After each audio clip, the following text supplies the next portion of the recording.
Welcome to This Explainer. Today, we're going to uncover a secret that might just completely blow your mind.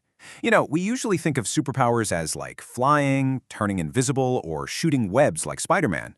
But today, we're looking at our source material to reveal a power that actually changes real lives. In the school cafeteria, on the playground, right in your own living room. We're talking about true courtesy, kindness, and compassion. These are basically real-life superpowers, guys. They're powers that can literally change the world around you, step by step and day by day. So, is being polite actually a superpower? Let's dive right into this. We need to explore why manners are so much more than just those boring rules about saying please or thank you. Sometimes when we hear the word polite, we just picture sitting up super straight, keeping our elbows off the table, or having to be perfectly quiet when adults are talking. But the text we're examining today, it shows us that real courtesy is this massive, active force. It's a way of seeing people and treating them that literally changes how they feel inside. The text we're reading uses this old-fashioned phrase called like passions to describe how we all feel. Well, what does it actually mean? It means the kid sitting right next to you at school, or the class bully, or even that kid who seems absolutely perfect and has everything totally figured out. They're actually dealing with the exact same worries, sadness, and frustrations that you are. When we realize that everyone, and I mean everyone, is struggling with big feelings and tough days in their own way, empathy kind of just becomes automatic. True courtesy starts with realizing we're all in this together. That brings us to Section 1, the power of true courtesy, more than manners. Let's see how this builds into something much, much bigger than just being nice. The text defines true Christian courtesy as a powerful combination uniting justice and politeness, all filled with mercy and love. Think of it kind of like baking the perfect pie. On the outside, fairness and politeness give it a sturdy, crunchy crust. That's doing what's right, following the rules, treating people with basic respect. But the inside, the source says mercy and love make up the filling. That sweet filling is what gives your character its absolute finest touches. You literally can't just have the dry crust without the sweet filling inside. That deep love and mercy are what make true courtesy so incredibly powerful. Now, let's step into the Hall of Heroes, starting with Abraham. To really understand this superpower in action, we're going to look at some famous figures from our source text, starting with a true classic gentleman. We see here that Abraham dealt kindly with his nephew Lot. He courteously welcomed travelers and respectfully bowed before the sons of Heth to buy a burial cave for Sarah. You see, Abraham was an incredibly powerful, wealthy leader.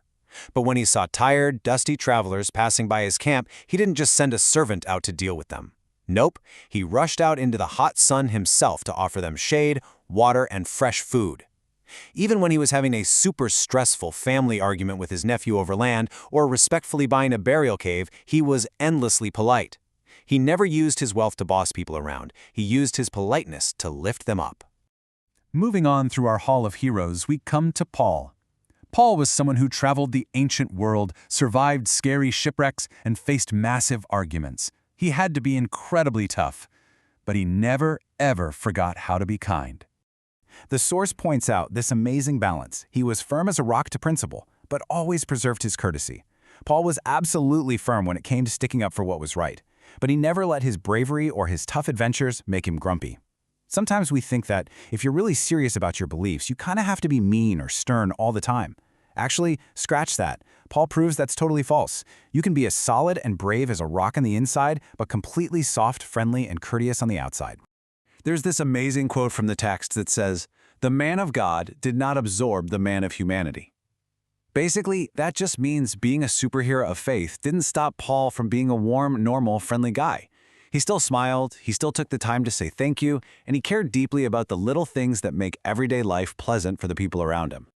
And now for our final stop in the Hall of Heroes, Jesus.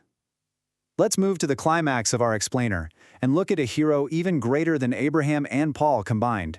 The text tells us he had a kind look and an encouraging word for all who were wearied and worn with labor.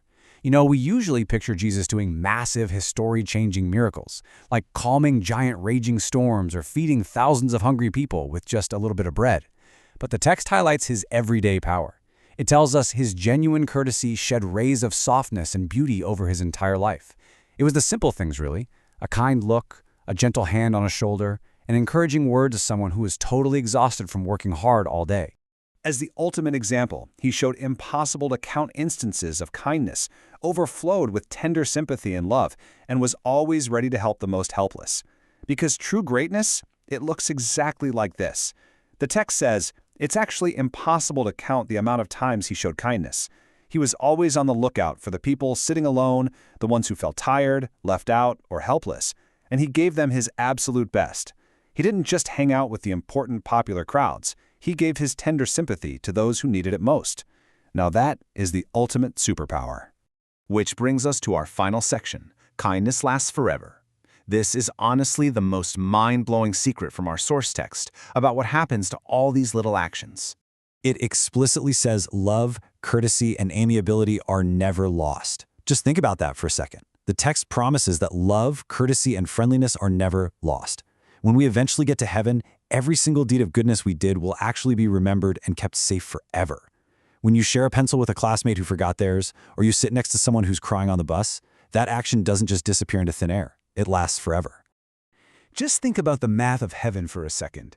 100% of these deeds are preserved through Christ. Not even one tiny, simple act of kindness is ever thrown away or forgotten. Every single smile, every door held open, every thank you, it's all captured and kept safe. They are perfectly preserved by Jesus. And what about the ones that get lost? The number is exactly 0. 0 good deeds disappear. Because of Jesus, every polite word and compassionate action you do keeps its beautiful fragrance forever. It's like a wonderful perfume of kindness that never ever fades away, lingering in the air long after you've left the room. So, what immortal act of kindness will you create today? Knowing that even your absolute smallest act of courtesy is a real-life superpower, one that lasts literally forever, leaves us with one incredibly exciting question. What immortal deed of kindness will you choose to create today? Will you invite someone new to play at recess? Will you help your parents clean up without being asked? The power is entirely in your hands. Thanks so much for exploring this amazing concept with me today.